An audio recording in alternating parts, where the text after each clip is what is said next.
Peuple de dire bonjour, bonsoir, par rapport à l'heure à laquelle vous nous captez, ou vous suivez cette petite émission. Pas vraiment une émission, mais un petit, quelques mots, quelques condensés des passages bibliques pour encourager quelqu'un.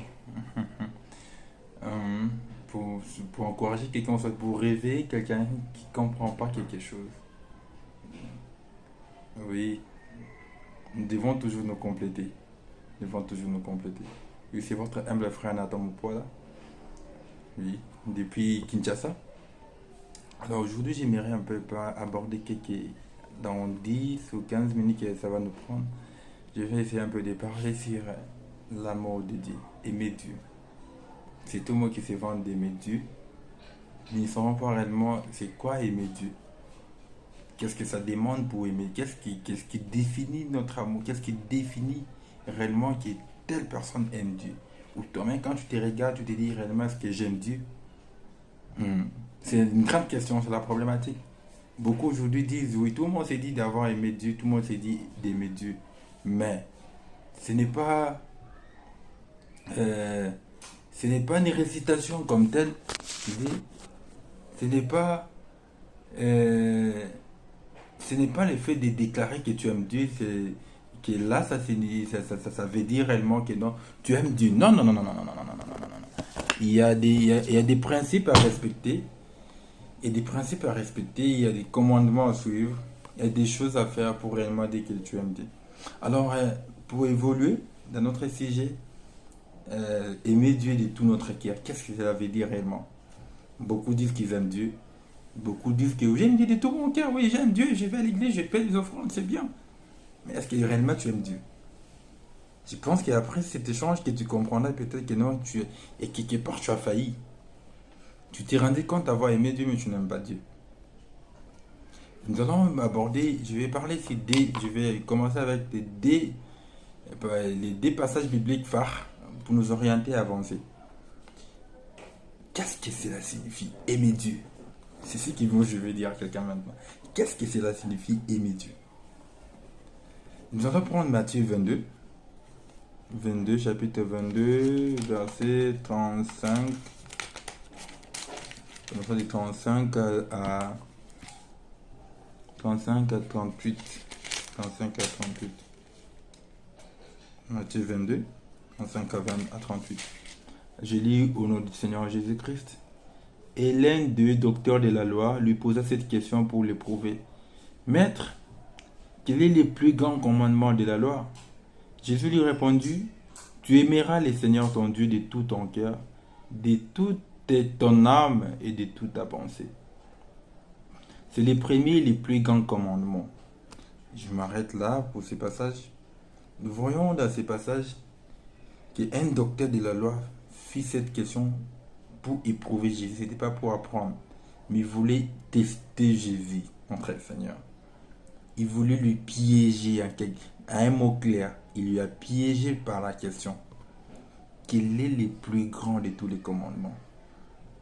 Et Jésus savait que cette question, c'était une question piège. Jésus lui dit, tu aimeras le Seigneur ton Dieu de tout ton cœur. Tu comprends? Tu aimeras le Seigneur de tout ton cœur, de toute ton âme, de toutes tes pensées. Et c'est le premier et le plus grand commandement. Donc le premier et le plus grand commandement, c'est d'aimer le Seigneur de tout ton cœur. Je ne sais pas encore te poser la question sur réellement tu aimes le Seigneur de tout ton cœur, juste en lisant ces passages. Allons au deuxième passage. Prenons Marc. Marc 12, 28. Marc 12, 28. Marc 12, 28. Nous allons lire au nom du Seigneur Jésus-Christ. Oui, le Seigneur lui répondit. Il lui dit, Marc 12, verset 28. Marc 12. Pardon, je ne suis pas encore arrivé, j'ai confondu. Marc 12, 28.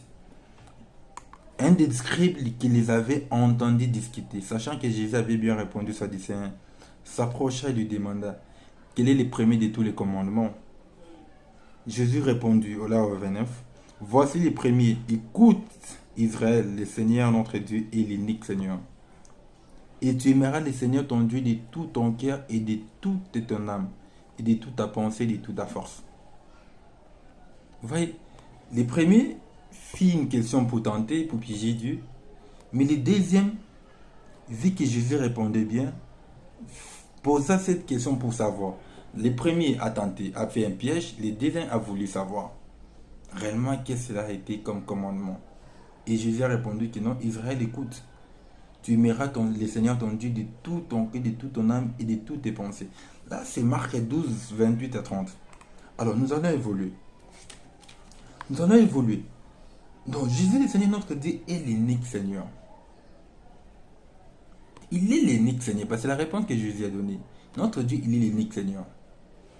Donc, tu dois l'aimer de tout ton cœur et de toute ta pensée. Mon frère, tu ne dois pas t'arrêter avec une petite... Non. Aujourd'hui, c'est aimer Dieu. C'est là notre c'est la problématique. Aimer Dieu. Le commandement le plus important est celui d'aimer Dieu de tout son cœur. Mais certains disent avoir aimé Dieu, réellement. Mais la confusion se passe aujourd'hui. Les gens confondent l'amour de Dieu, aimer Dieu et se sentir bien. Nous vivons une époque où le mot amour est devenu un simple sentiment. Tu vois quelqu'un qui t'embrasse, qui te dit je t'aime mon frère mais il ne t'aime pas. C'est devenu un simple sentiment. Donc il ne faut pas confondre entre aimer et se sentir bien. Tu peux te sentir bien quand tu es avec ton ami. Tu peux te sentir bien quand tu es dans l'église. Tu peux te sentir bien quand il y a une prédication. Mais ce n'est pas cela qui définit que tu aimes Dieu. Bibliquement, si nous allons avec l'amour de Dieu, nous verrons que bibliquement, l'amour est intimement lié à faire et particulièrement aimer Dieu d'abord. Et puis, pour faire ce que Dieu veut. C'est ça l'amour de Dieu. Quand tu dis avoir aimé Dieu, tu dois d'abord faire intimement ce qui est lié à ce qui est d'abord.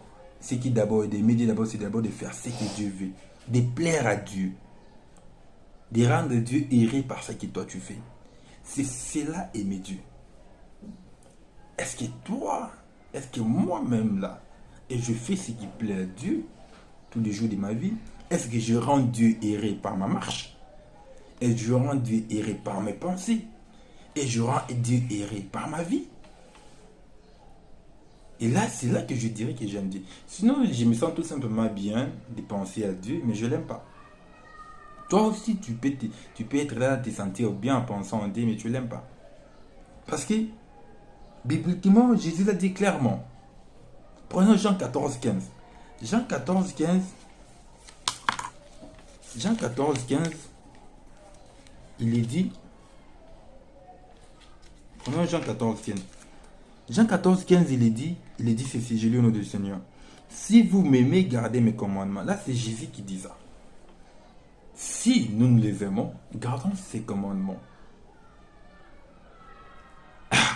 Et moi, je prierai le Père et il vous donnera un autre consolateur afin qu'il demeure éternellement avec vous. Mais on s'arrête à 15 là. Si nous nous aimons Christ, tel que nous le disons, tel que nous le professons tous les jours, tel que nous propageons partout que j'aime Dieu, gardons alors ses commandements. Gardons ses commandements. Nous ne gardons pas les commandements de Dieu, mais nous nous vantons pour dire que nous aimons Dieu. Non, c'est faux. Tu dois garder les commandements de Dieu. Et allons encore plus loin. Jean 14, toujours Jean 14 au 21. Il dit, celui qui a mes commandements, celui qui les garde, c'est celui qui m'aime. Et celui qui m'aime sera aimé de mon Père, je l'aimerai et je me ferai connaître à lui. Je me ferai connaître à lui. C'est clair, celui qui a mes commandements et qui les garde, tu vois, il a les commandements de Dieu et puis tu les gardes. C'est celui qui m'aime. C'est clair. Et celui qui m'aime et celui qui aime Dieu sera même aimé de son Père. Et le Fils l'aimera. Jésus dit, je l'aimerai et je me ferai connaître à lui. Donc, cela nous fait comprendre que Dieu reste un seul Dieu. Il veut que nous respectons ses commandements. Il veut que nous respectons sa parole. Et c'est par là qu'il lui comprend que nous les aimons. Nous ne devons pas dire de nos bouches que nous aimons Christ pendant que nous ne respectons pas ses commandements. Mon frère et ma soeur, est-ce que tu comprends? Je veux que quelqu'un puisse comprendre. Je veux que quelqu'un puisse arrêter juste, s'arrêter et ne plus aller dire de n'importe quoi pour tromper les gens qui aiment Dieu. Pourtant, les commandements de Dieu sont là, ils ne les respectent pas. Pourtant, ils n'aiment pas la parole de Dieu. Parce que si même nous prenons Deutéronome 5, 8 à 10, nous verrons où Dieu est en train de donner des consignes. Que c'est un Dieu jaloux. Il ne veut pas partager sa gloire. Mais il fait grâce, même à 1000 générations, à ceux-là qu'il aime. À celui qu'il aime, Dieu peut même faire des grâces à 1000 générations plus tard. Donc c'est conditionné. Pour que Dieu t'aime, tu dois aussi l'aimer. Tu dois aimer ses commandements, tu dois aimer sa parole. Oh, mon frère, ma soeur. Tu dois aimer ses commandements. De aimer Dieu et garder ses commandements. Ces deux choses sont des choses inséparables. Tu ne peux pas aimer Dieu et puis bannir les commandements de Dieu et bannir la parole de Dieu. Non, si tu dis que tu aimes Dieu, tu dois réellement respecter la parole de Dieu. Qui dit la parole de Dieu, tu dois aimer ton prochain. Qui dit la parole de Dieu, tu dois aimer même tes ennemis, tu dois même prier pour eux. Qui dit la parole de Dieu, quand un frère parle mal de toi, ou soit tu as mal pensé sur quelqu'un, va vers ton frère. Est-ce que toi tu l'as fait? Il dit, voilà, ne volez point, toi tu voles. Il dit, voilà, n'insulte point, voilà, c'est là. Ne parle pas mal de ton frère. Aimez-vous les uns les autres, ce sont des commandements. C'est la parole de Dieu, mais nous n'arrivons pas à exécuter cela. Et puis nous sommes les premiers à crier que nous aimons Dieu. Donc, aimer Dieu, ce n'est pas le fait de te sentir bien, si un bon dans une église. Un dimanche matin, tu es là, dans une église, tu te sens bien, tu te dis, voilà, j'aime Dieu. Non, non, non, non, non, non. C'est plutôt de faire ce qui plaît à Dieu, ce qui rend Dieu heureux de toi. Est-ce que Dieu est heureux de toi? Pose-toi la question. Est-ce que Dieu est heureux de toi? Est-ce que Dieu est réellement heureux de toi? Je ne pense pas. Je ne sais pas. Même moi-même, je dois me poser cette question. Est-ce que Dieu est heureux de nous? Et nous trions les versets à prendre pour notre bien et nous rejetons d'autres versets sur les autres. Non. Et nous aidons les pauvres. Est-ce que nous faisons la... Est-ce que... C'est là que nous dirons que réellement nous aimons Dieu. Parce que nous respectons ses commandements. Il est dit, si vous m'aimez, gardez mes commandements, Jean 14, 15. Plusieurs passages prouvent. Quoi faire pour rendre Dieu heureux? Prenons Jean 4. Prenons 1 Jean. Prenons 1 Jean.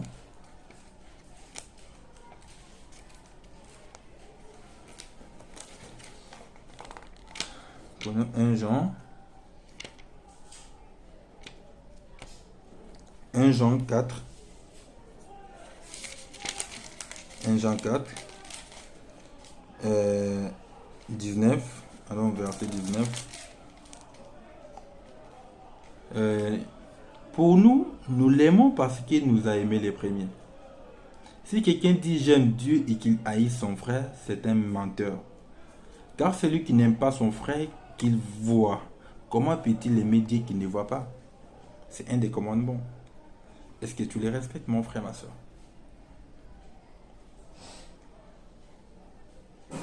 Et nous avons de lui ce commandement que celui qui aime Dieu aime aussi son frère.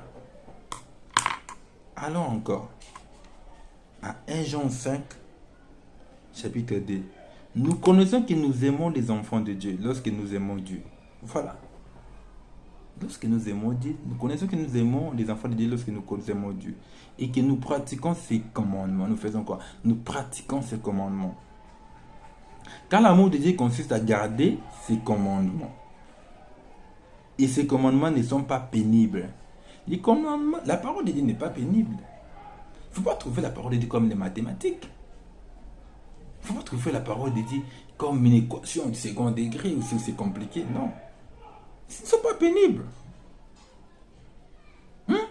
Retourne Lisons dans Jean 3, 1 Jean 3, 22, verset 22. Disons du Seigneur Jésus. Quoi que ce soit que nous demandions, nous les recevons de lui. Parce que nous gardons ses commandements et que nous faisons ce qui lui est agréable. Donc si nous recevons de lui, c'est parce que nous gardons ses commandements. Et c'est ici son commandement que nous croyons au nom de son Fils Jésus-Christ. Et que nous nous aimions les uns les autres selon les commandements qu'il nous a donnés. Celui qui garde ses commandements demeure en Dieu et Dieu en lui. Et nous connaissons qu'il demeure en nous par l'Esprit qu'il nous a donné. C'est clair, mon frère? C'est clair.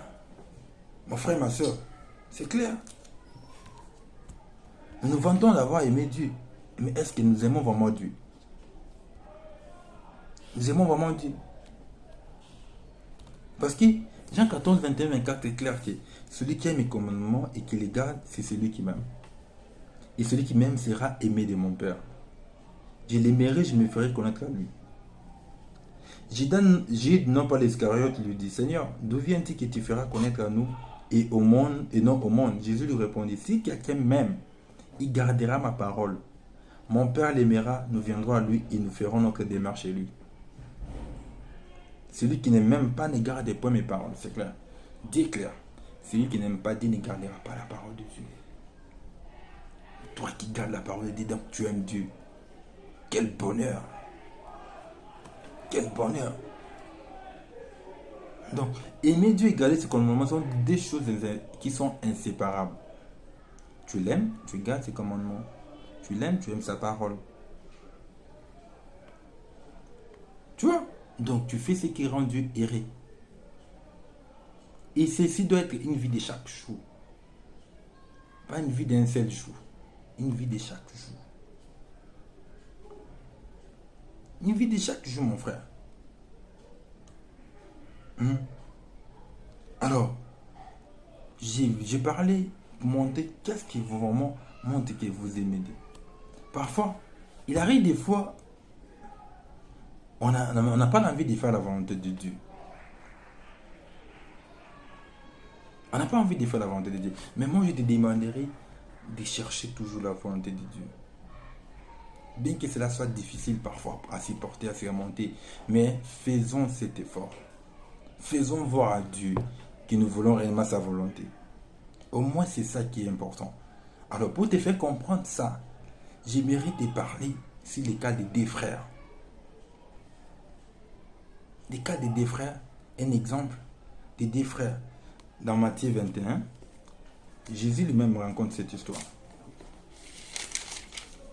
Dans Matthieu 21, où je sens déjà la présence de Dieu. Matthieu 21. L'histoire des deux fils. Attendez, je change.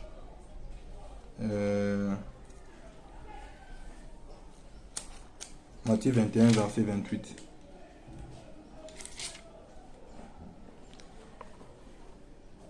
Parabole des deux fils. Que vous ensemble, un homme avait deux fils. En s'adressant au premier, il dit, mon enfant, va travailler aujourd'hui dans ma vigne. Il répondit, je ne vais pas. Là, le premier qui dit, je ne vais pas. Ensuite, il s'est repenti et il alla. S'adressant à l'autre, il dit la même chose. Et ses fils lui répondirent, je vais bien, Seigneur. Et il n'alla pas. Lequel des deux fils a fait la volonté du Père? Lequel des deux fils a fait la volonté du Père? Il répondit, la foule répondit, tout ce qui est autour de Jésus, il répondit les premiers. Et Jésus leur a dit, je vous le dis en vérité, les publics et les prostituées vous devanceront dans les royaumes de Dieu. Arrêtons un peu la réponse. Les premiers, donc l'histoire d'un père qui avait des fils. Le matin, il va chez les premiers, il frappe à sa chambre, il dit, voilà, tu dois aller au champ des vignes. Le premier a refusé. Il dit, non, je ne pars pas. Il a été clair. Il a dit, je ne pars pas. Un moment après, il a changé d'avis, il a décidé d'y aller. Les seconds, les fils, on frappe à sa porte de la chambre, le père lui demande d'aller au champ. Il accepta d'aller. mais il n'est jamais allé. Mais il avait accepté. Cela fait plaisir à papa que son fils accepté. Quand ton papa peut-être qu'il a été chopé par la première réponse, comment l'enfant est le premier à refuser? Mon frère, maintenant je vais un peu développer ça tout petit peu avec quelques minutes. Donne-moi juste ton temps, je vais ton temps. N'enlève pas, ne va pas vite, ne saute pas. Donne-moi juste ton temps, mon frère. C'est un partage qui va prendre moins de 40 minutes. J'aimerais juste te faire comprendre quelque chose qui pourrait t'aider. Parce que moi, ça m'a aidé aussi. Ça m'a interpellé. Donc, le premier fils se refusa, mais après, il est parti. Le second fils a accepté, mais n'est jamais parti. Lequel des deux réellement aime son père? Si nous nous posons, si j'ai été posé cette question, lequel des deux a réellement aimé son père? Et certainement tu diras, la réponse est évidente. Donc la réponse est claire que c'est les premiers qui aimaient, qui a beaucoup aimé son père. On dira, lequel des deux le père serait content? On dirait que c'est les premiers. Oui, c'est vrai, c'est les premiers. Hein? Donc, c'était une question de faire la volonté de ce que le père avait demandé. C'était des enfants, ils avaient des programmes, ils devaient jouer avec les amis. Mais posons la question, pourquoi les premiers a refusé et puis après il a encore accepté d'y partir? Et pourquoi le second a accepté mais n'est plus parti? Peut-être que les premiers, il a refusé, mais à un moment il s'est rendu compte que non, bon, c'est mon père, je l'aime. Si je ne fais pas, qui fera ça? J'aime mon père, je dois faire sa volonté. Il décidait de partir. Les premiers, les seconds, il a accepté, mais peut-être que le sommeil l'a encore emporté sur le lit, il continuait de dormir. Peut-être après, il s'est réveillé, il a eu d'autres programmes, il a dit, bon, j'appelle mon ami, j'appelle ma copine, pour sortir, pour aller visiter, pour aller un peu se dandiner, pour aller un peu se distraire, se divertir.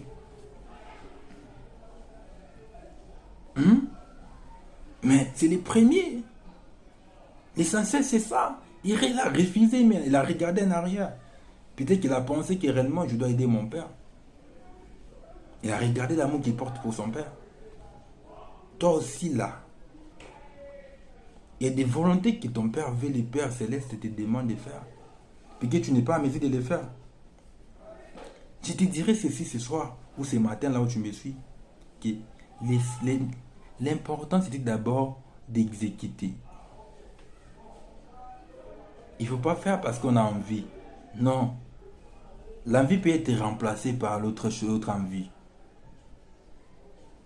Les deuxièmes fils avaient besoin d'y aller, mais une envie est venue remplacer la première envie. Mais le premier a décidé de ne pas y aller, après il a pris une bonne décision de partir.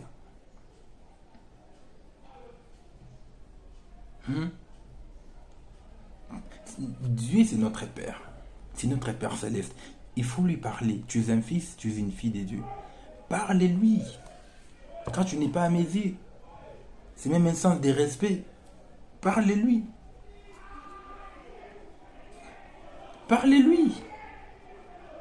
Si le deuxième fils avait peut-être expliqué à son père, papa, voilà, j'ai envie d'y partir, j'ai envie d'y aller, mais voilà, je ne me sens pas fort aujourd'hui pour le faire.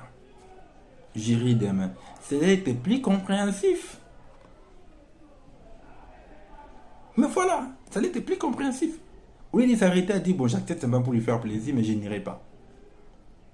Ça, c'est blesser les pères. Ça, c'est la désobéissance. C'est une désobéissance. Ton père te laisse un programme, tu ne le fais pas. Dieu te dit d'abandonner ça. Tu ne veux pas laisser. Tu ne veux pas faire ce que Dieu, ton père, te demande de faire. C'est une désobéissance. Si tu n'es pas en mesure de le faire, il faut dire. Il faut lui dire. Ça t'écoute quoi?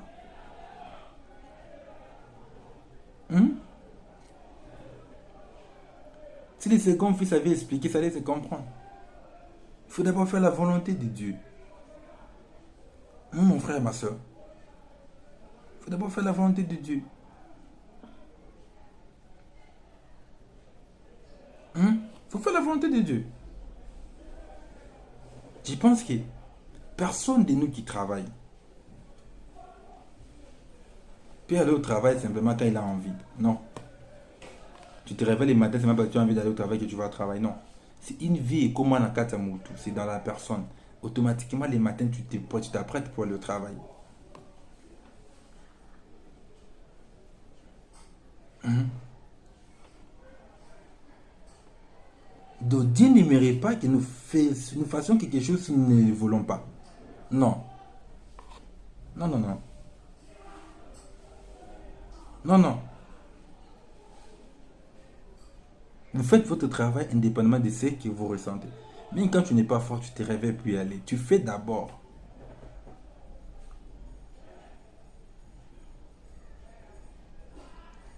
Là, c'est le travail, c'est le monde. Mais quand il s'agit de Dieu, il y a beaucoup de raisons. Beaucoup de raisons, mon frère. Nous avons donné beaucoup de place aux sentiments.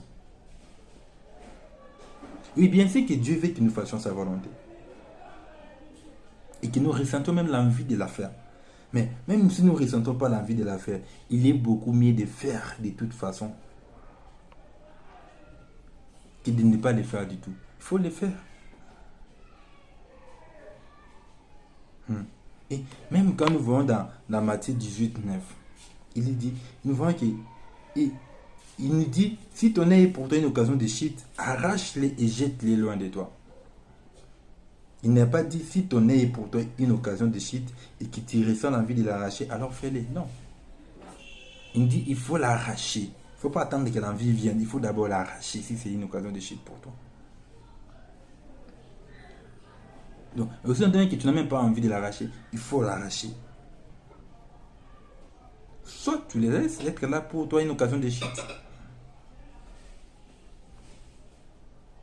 Mais l'œil pourri, sache que l'œil pourri doit être retiré. Que nous ayons envie ou pas, l'œil pourri doit être retiré. L'œil pourri doit être retiré. Que tu veilles ou pas. Ainsi donc avec la volonté de Dieu. Il est idéal de la faire et d'en ressentir l'envie. Mais si vous n'en ressentez pas l'envie, faites-la quand même au lieu de désobéir. Si tu n'as pas envie, fais d'abord cela au lieu de désobéir. Cet enfant-là n'avait pas envie le deuxième n'avait pas envie, mais d'accepter. Dites pour faire semblant, mais il n'a pas fait, c'est une désobéissance. Mais fais-le quand même si tu n'as pas envie. Les premiers n'avaient pas envie d'y aller, mais il a décidé quand même de les faire.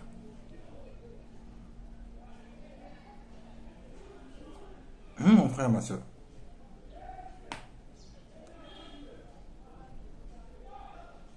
Donc, Dieu conditionne certaines faveurs pour nous. Nous devons garder sa parole. Nous devons l'aimer. Parce que 1 Jean 3, 22, clair, il dit que quoi qu'il sait que nous demandions, nous les recevons de lui parce que nous gardons quoi? Ses commandements et que nous faisons ce qui lui est agréable. Faites la volonté de Dieu indépendamment des sentiments. Même si la première réponse est je ne la ferai pas, tu n'as pas envie de faire, mais changez d'avis et faites-la. Change quand même d'avis comme le premier. Même si tu ne veux pas d'abord y aller. Même si tu ne veux pas d'abord exécuter. Mais change quand même d'avis pour ton Dieu. Change d'avis. Pour ton Dieu, aime tes ennemis. Pour ton Dieu, prie même pour tes ennemis. À cause de ton Dieu, priez pour les uns et les autres. À cause de ton Dieu, donnez aux pauvres. Voyez. De fait quand même la volonté de Dieu, même si tu n'as pas envie de le faire, il faut d'abord la faire. Il faut d'abord la faire. Je vais vers la fin avec l'histoire de la nuit de Jésus quand il devait mourir, quand on devait venir l'arrêter, quand Judas Iscariote l'a trahi. Vous voyez que dans Luc, nous verrons ça dans Luc, nous voyons ça dans Luc 22, 41. Luc 22, 22, verset 41. Nous voyons qu'il est dit quoi? Là, c'était à Gethsemane. Luc 22, 41. Il est dit, puis il s'éloigna à la distance d'environ un jet de pierre. Et s'étant mis à genoux, il priait, disant, Père, si tu voulais éloigner de moi cette coupe, toutefois que ma volonté ne s'efface pas, mais la tienne. Même Jésus-Christ voulut échapper, a demandé comme toi aussi tu t'excuses là. Et c'est ça. Seigneur, je voulais aller à l'église, mais voilà, je n'ai pas trouvé les transports. Seigneur, j'ai bien voulu aider ces petits pauvres. Seigneur, j'aurais bien voulu assister ces orphelins, mais je n'ai pas assez de moyens. Je n'ai pas de moyens. Seigneur, j'aurais bien voulu soutenir ton serviteur, mais voilà, je n'ai pas de moyens. Si tu me les donnes prochainement, je les ferai. Seigneur, j'aurais voulu faire ça, mais voilà le blocage. Seigneur, j'aurais voulu être à l'église, mais je manque l'argent des billets. Au lieu que tu sois là, tu t'absentes, tu es là, à la maison, ne faisant rien, et tu es à l'aise. Non, même Jésus, dans Luc 22, 41, il dit, non, il a demandé que Dieu puisse éloigner cette coupe de lui, la mort. Mais quand nous voyons, il va là, il dit, et puis au même moment il s'est lamenté, il s'est inquiet un peu là, Père, si tu veux éloigner de moi cette coupe, toutefois que ma volonté ne s'efface pas, mais la tienne. Donc même Jésus a voulu que la volonté du Père s'efface dans sa vie. Il a agi un peu, il a dit, non, Seigneur, pardonne-moi, si c'est ta volonté que cela soit fait. Il ne voulait pas désobéir parce que toute sa marche, tout ce qu'il a fait, il voyait le Père le faire. Jésus a dit dans Jean 18, 11, il dit, remets ton épée dans le fourreau. Ne boirai-je pas la coupe que le Père m'a donnée à boire? Comme ça venait du Père, il était obligé de s'incliner. Incline-toi à la volonté de Dieu. C'est là qu'il a démontré réellement que tu aimes Dieu. Tu respectes ses commandements, sa parole. Mon frère, ma soeur. Donc, Jésus aurait préféré que cette coupe-là lui soit retirée. Mais c'est même si c'était la volonté de Dieu. Voilà. Alors, comme ce n'était pas la volonté de Dieu qu'il échappe à la mort, Jésus est obligé d'accepter. Jésus est obligé d'accepter. Si Dieu met en toi l'idée d'aider ton frère, si c'est volonté de Dieu, fais-le. Si me dit en toi l'idée de soutenir les pauvres, fais-le. L'amour de Dieu, c'est pas dans la bouche, mon frère, ma soeur. C'est pas dans la bouche. C'est pas dans la bouche. Mon frère. Si quelqu'un aime Dieu, il gardera sa parole. Celui qui n'aime pas Dieu ne gardera pas sa parole. Donc, c'est ça. Ne te vante pas d'aimer Dieu si longtemps tu ne respectes pas ses commandements, tu ne gardes pas cela. Non, non, non. Celui qui l'aime, garde sa parole. Et celui qui ne garde pas la parole, ne l'aime pas. Donc, aimer Dieu, c'est le plus grand commandement. Excusez-moi.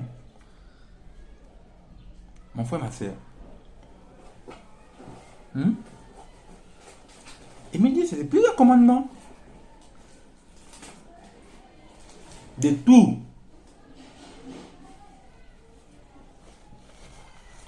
C'est le plus grand commandement de tout.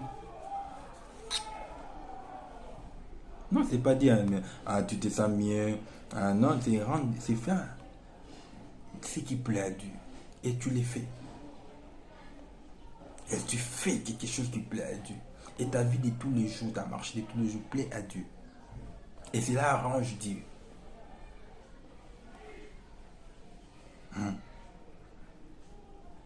Même quand nous voyons dans... Si Christ est notre exemple. Il accepte la dit, non, c'est la volonté du Père que cela soit ôté, que cela soit ôté. Mais ce n'est pas la volonté, je suis obligé de m'incliner. Vous verrez que c'est ça l'amour. Il avait l'amour du Père.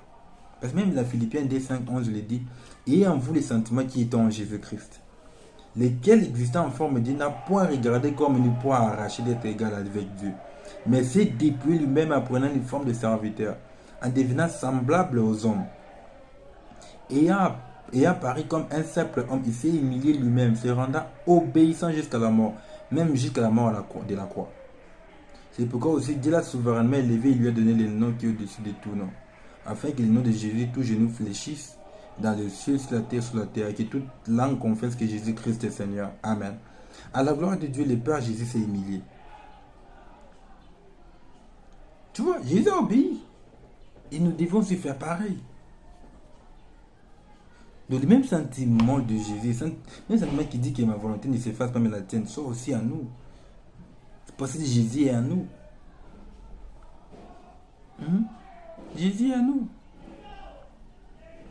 Même Philippiens, quand nous allons même dans Philippiens D12, alors en 12, 13, ainsi mes bien-aimés, comme vous avez toujours obéi, travaillez à votre salut avec crainte et tremblement.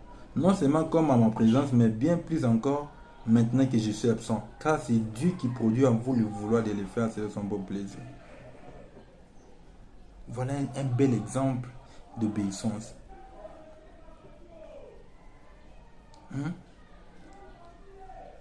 Parce que l'orgueil, un orgueil ne verra pas Dieu. Jésus n'était pas orgueilleux. L'amour de Dieu faisait qu'il soit humble. Parce que tout ce qu'il faisait, il voyait faire le Père. C'est ce qu'il lui faisait. Si les pères ne lui disaient pas d'aller à telle place, il ne partait pas. Mais toi, tu t'es fait orgueilleux. Pourquoi? Jacques 4, 6 te dit ceci, toi, orgueilleux. Écoute, c'est pourquoi l'Écriture dit, Dieu résiste aux orgueilleux, mais fait grâce aux humbles. Soumettez-vous donc à Dieu, résistez au diable et il fera loin de vous. Approchez-vous de Dieu, il s'approchera de vous.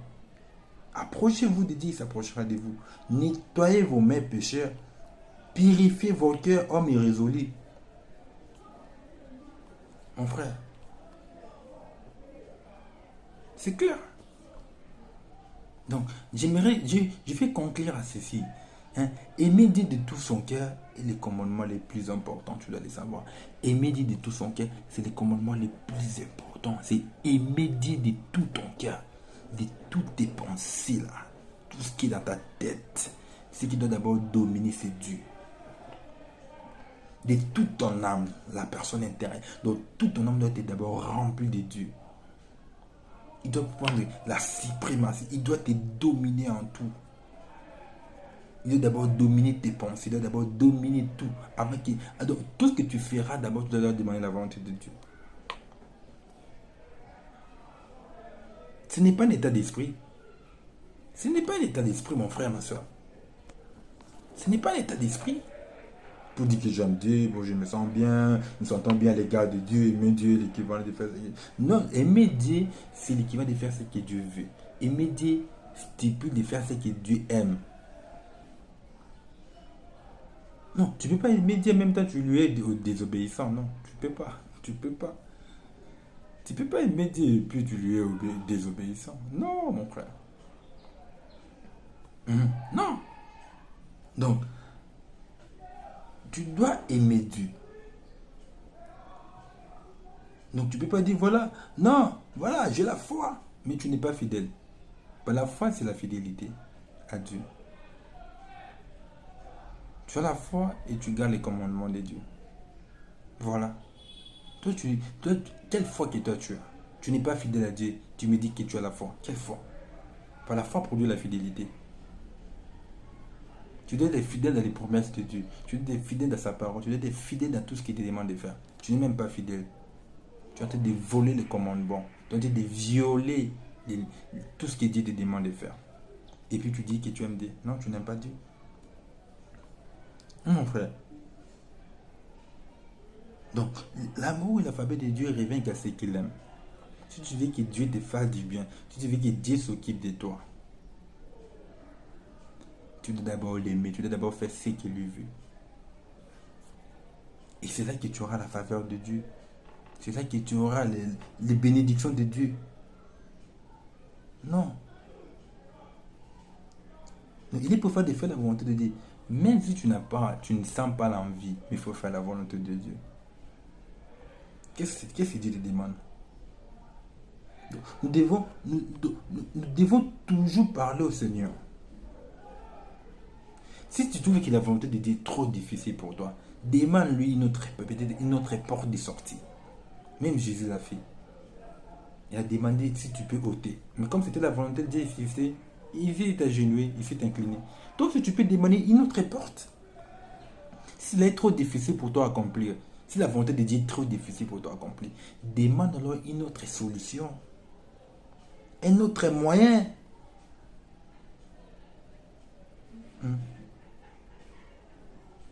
Donc, s'il y a notre moyen, Dieu va te fournir notre moyen. Dieu va te fournir notre moyen pour sortir, juste pour réaliser, pour accomplir sa volonté. Il y a plusieurs exemples, mais je n'aimerais pas vraiment toucher par-ci par-là. Je ne peux rester sur les lignes d'idées que j'ai commencé. Donc, voilà, mon frère. Voilà. Dieu va te proposer notre sortie. Si tu le veux, si tu demandes à Dieu. Parce qu'il est le maître et père le plus merveilleux de tous. C'est Jésus, c'est Dieu. Le plus merveilleux de tous, le bienveillant. Il est bon, je te dis, envers tous ses enfants. Dieu ne fait pas de tréquage. Mais sache que s'il n'existait pas d'autres moyens pour Dieu quand tu lui demandes de faire sortir pas un autre moyen, il t'encouragera. Voilà ce que j'aime. Il t'encouragera à faire ce qui semble trop difficile pour nous. Mais lui va t'encourager. Prenons cet exemple, on te demande d'aller voir, d'aller même vers ton frère. On te dit d'aller te repentir. Non, c'est une volonté qui n'est pas facile, mais Dieu t'encouragera à le faire. Pour certains qui sont appelés à prêcher, mais Dieu t'encouragera dans ça. Dieu t'encouragera à faire ce qui semble trop difficile pour toi. Mais pour Dieu, c'est pas difficile, je te dis. Pour Dieu, c'est pas difficile. C'est comme il a fait pour Jésus cette nuit-là. Alors, je m'aimerais clôturer. C'est Deutéronome 28. Deutéronome 28 pour montrer que quand tu gardes les commandements, voilà la faveur de Dieu. Parce que la faveur de Dieu ne peut pas venir sur des gens qui n'aiment pas Dieu. Non, non. Comment? Tu n'aimes pas Dieu et Dieu va faire faveur pour toi. Pourquoi? Il a été clair, il a dit non. Si tu m'unis devant les gens, si c'était lui aussi fera de même là-bas, devant son Père.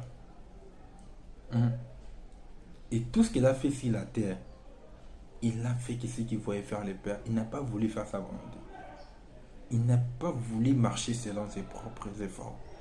Toi aussi, ne cherche pas à marcher par tes propres efforts. Abandonne-toi d'être toujours dans la volonté de Dieu. Tu verras que la faveur de Dieu va t'accompagner. Parce que même Deutéronome 28, Dieu le dit, voici toutes les bénédictions qui se répandront sur toi et qui seront ton partage.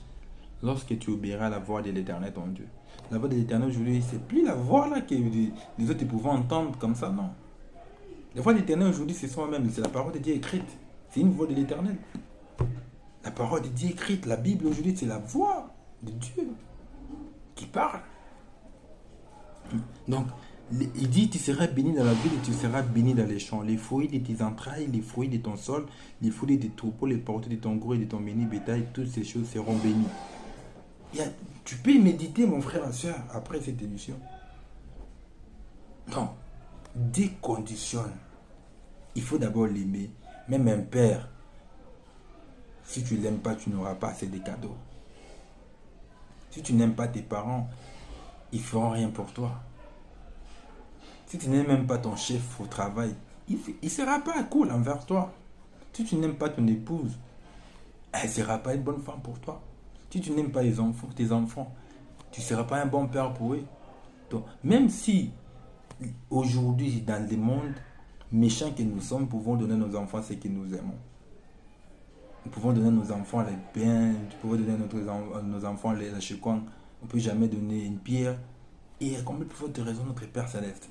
Il suffit seulement que tu l'aimes, que tu respectes ses commandements, mais l'or et l'argent lui appartiennent. Tout il va déverser pour toi. Mon frère, je mérite de dire ceci. Dieu t'aime.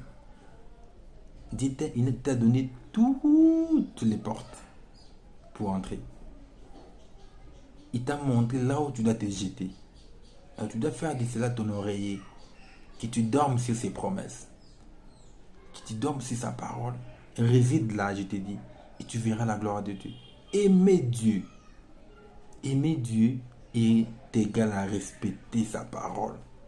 Aimer Dieu veut dire respecter ses commandements. Aimer Dieu, ce n'est pas le fait d'aller à l'église, ce n'est pas le fait de donner les dîmes, les offrandes. Non. Aimer Dieu, c'est respecter qui dit la parole de Dieu. pour ta marche, qui dit la parole de Dieu pour ce que toi tu fais actuellement là, qui dit la parole de Dieu pour ton attitude actuelle, qui dit la parole de Dieu pour ta situation qui te traverse maintenant. Regarde-toi par le miroir de la parole. Et c'est là que tu resteras dans la volonté de Dieu. Et quand tu respecteras ses commandements, Dieu ne te laissera pas. Je suis sûr. Il ne t'abandonnera pas parce qu'il n'a pas abandonné Christ. Et non, je t'ai venu les consoler. Il n'est pas abandonné des saints d'autrefois qui se sont abandonnés à lui. Des saints qui ont aimé Dieu de tout leur cœur. Qui pouvaient même accepter la mort si c'était la volonté de Dieu. Et la mort est arrivée. Paul l'a dit, la mort met un aiguillon. Mais un gain. La mort c'était un gain pour Paul parce que ça lui permettait d'aller voir Christ qu'il a servi. Oh mort, où est ton aiguillon? Il n'a pas eu peur de la mort. Mais toi aujourd'hui tu as peur, pourquoi? Parce que tu sais, même ta conscience te dit que tu n'aimes pas Dieu. Mais dans ta bouche tu veux professer que tu aimes Dieu. Qui trompes-tu? Qui trompes-tu? C'est ta vie. Tu ne diras pas que tu aimes Dieu simplement parce que tu as vu les frères Nathan. Non. C'est une affaire personnelle. Même moi-même, ça m'interpelle. Donc, compare ta marche de tout le jour à la parole de Dieu.